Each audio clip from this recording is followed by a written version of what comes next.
हम मीनू झा गोर लगै छी समस्त मिथिलावासी के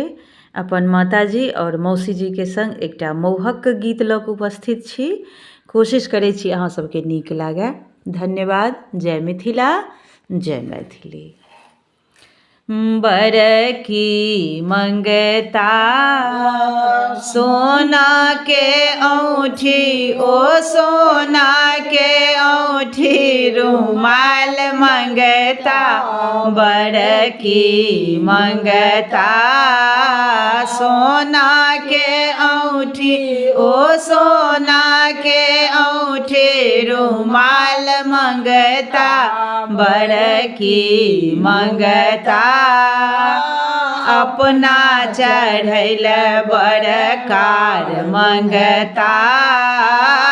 अपना चढ़ैल बरकार मंगता,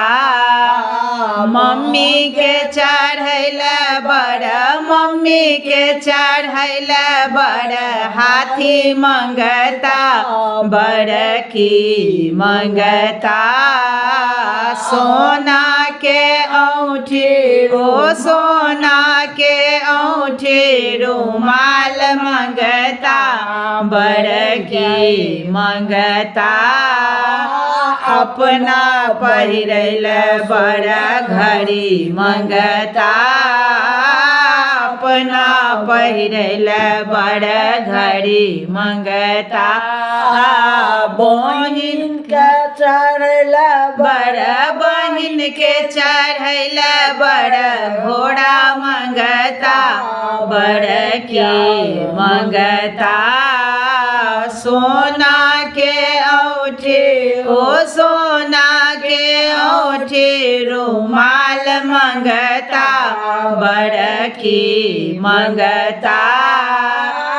अपना चढ़ैल हीरो होंडा मंगता, अपना चढ़ैल हीरो होंडा मंगता, चाची के चढ़ैल बड़, चाची के चढ़ैल बड़ गदहा मंगता बरकी मंगता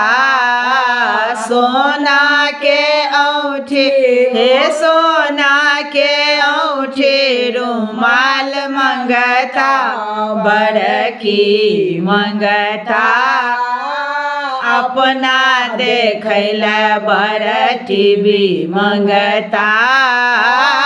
अपना मंगैल बड़ टीवी मंगता, बौसी के देखैल बड़, दीदी के चढ़ैल बड़ साढ़ मंगता बरकी मंगता सोना के औँठी, ओ सोना के औँठी, रुमाल मंगता बरकी मंगता अपना पहिरैल बड़ चिन्ह मंगता, अपना पहिरैल बड़ चिन्ह मंगता, मौसी के चढ़ैल बड़, मम्मी के चढ़ैल बड़ बत्तू मंगता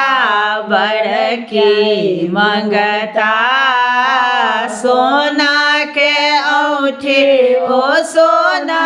के औँठी, रुमाल मंगता बरकी मंगता।